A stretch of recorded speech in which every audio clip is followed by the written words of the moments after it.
On va faire un focus à présent sur les entreprises qui créent leur propre centre de formation, des créations qui sont facilitées par la loi Avenir professionnel en matière d'apprentissage et qui sont en plus fortement poussées par les pouvoirs publics. Pourquoi certaines entreprises créent-elles leur propre centre de formation? Quel public accueillent-ils? Pour quels résultats? S'agit-il d'OF, d'organismes de formation comme les autres?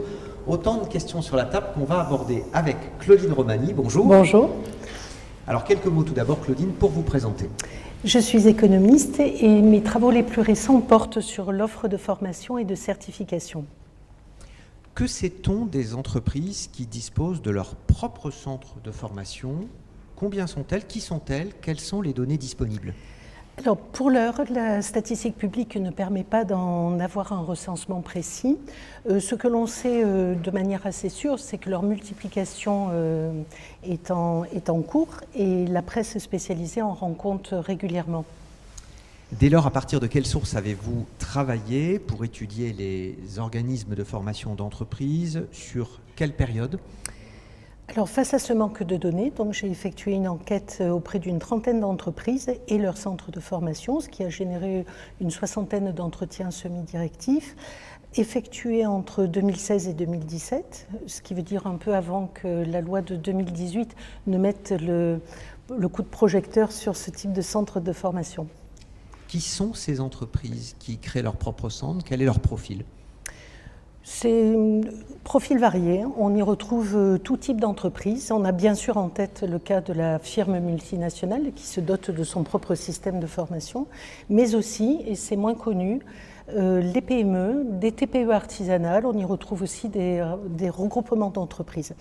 Il est important de souligner, si je puis me permettre, que ces entreprises, ces centres de formation d'entreprise forment à tous les types de certifications, diplômes, titres professionnels du ministère du Travail ou bien CQP de branche, et accueillent tout type de public, que ce soit les jeunes en alternance, depuis 2018 les apprentis, mais aussi les salariés en formation, en VAE, en contrat de professionnalisation et des demandeurs d'emploi également. Souvent on oublie que l'entreprise participe également à la formation des chômeurs. Quelles sont les motivations de ces entreprises qui créent leur propre centre? Quelle configuration rencontre-t-on? Alors les motifs sont variés, mais on en repère principalement 5. Donc il y a premier motif, la sauvegarde d'un métier ou d'un patrimoine sectoriel de compétences. C'est par exemple le cas de 2 firmes multinationales fabricants de revêtements de sol souple qui, il y a 30 ans, s'allient pour créer un centre de formation afin d'y préparer au titre professionnel de solier-moquettiste de niveau 4. Auparavant, le niveau était plus bas et l'évolution technologique à la fois des produits et des attentes de clientèle les ont conduits à aller vers cette élévation du niveau de qualification. Deuxième motif, réagir à une conjoncture défavorable. Il y a cet exemple de regroupement de TPE vinicoles du sud de la France qui crée un centre de formation pour y former les femmes d'exploitants, notamment à des métiers commerciaux, afin de leur permettre une meilleure employabilité sur le marché et de meilleurs revenus dans le foyer qui est impacté par cette crise sectorielle. Le troisième motif, l'entreprise vise à travers son centre à façonner des qualifications sur mesure.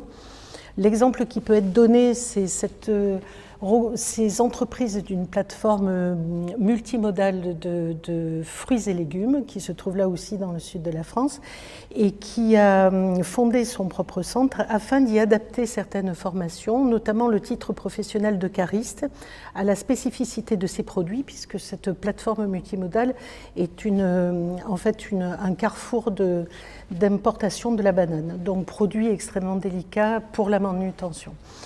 Quatrième motif, donc pallier à l'absence d'un diplôme, d'une certification, souvent à l'origine d'une pénurie de main-d'œuvre. Et enfin, cinquième motif, au cinquième cas de figure qu'on a tous en tête, c'est l'entreprise campus. Et bon, là, les exemples nous viennent immédiatement en tête dans le secteur de l'aéronautique ou de l'automatisme de gestion de l'électricité ou de l'énergie. Que peut-on répondre dès lors à la question les organismes de formation d'entreprise sont-ils au final des organismes comme les autres? Oui, la réponse est oui, dans la mesure où le cadre réglementaire ne les distingue pas des autres organismes de formation. En revanche, les acteurs du marché de l'emploi et de la formation qui ont été enquêtés sont assez unanimes sur le fait de leur reconnaître des avantages compétitifs par rapport à d'autres. Quels sont ces atouts ? 3 atouts principaux. Le premier, effectivement, c'est les liens organiques que ces centres conservent avec le service RH ou les services de production, ce qui est un facteur très favorable à articuler la gestion prévisionnelle des emplois et le contenu des formations. Deuxième atout, c'est leur spécialisation technique et sectorielle. Finalement, ils sont un peu envisagés comme des précurseurs de la tendance actuelle des organismes de formation à se spécialiser. Auparavant, la tendance était plutôt à la généralité. Et troisième atout, la renommée de l'entreprise qui agit réellement comme une garantie qualité des formations.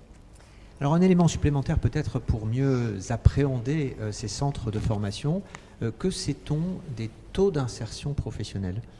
Alors, pas de statistiques là qui renseignent sur des taux comparés d'insertion entre ces centres d'entreprise ou d'autres centres. Ce que l'on sait, là aussi, par les témoignages des intermédiaires du marché du travail ou des employeurs qui ont été enquêtés, c'est que ces formations dans ces centres d'entreprise sont de bons passeports pour l'emploi et une bonne visibilité sur le marché du travail.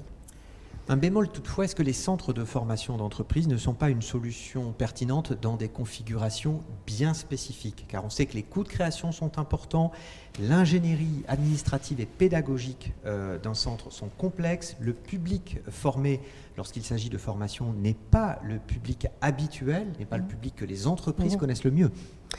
C'est vrai. Alors ceci serait vrai si on avait affaire à des formations généralistes et couvertes par ailleurs. Or, en pratique, comme on l'a vu, ces centres de formation sont spécialisés, centrés sur des formations pointues, donc ciblant un investissement particulier, d'autant qu'ils bénéficient la plupart du temps de l'outil de production de l'entreprise pour mettre en œuvre ces formations. Et enfin, comme les exemples que je citais précédemment, on y voit des regroupements d'entreprises et qui facilitent bien sûr la mutualisation des financements pour faire face à la création de ces centres et la mise en œuvre de ces formations. Merci beaucoup Claudine Romani. Merci.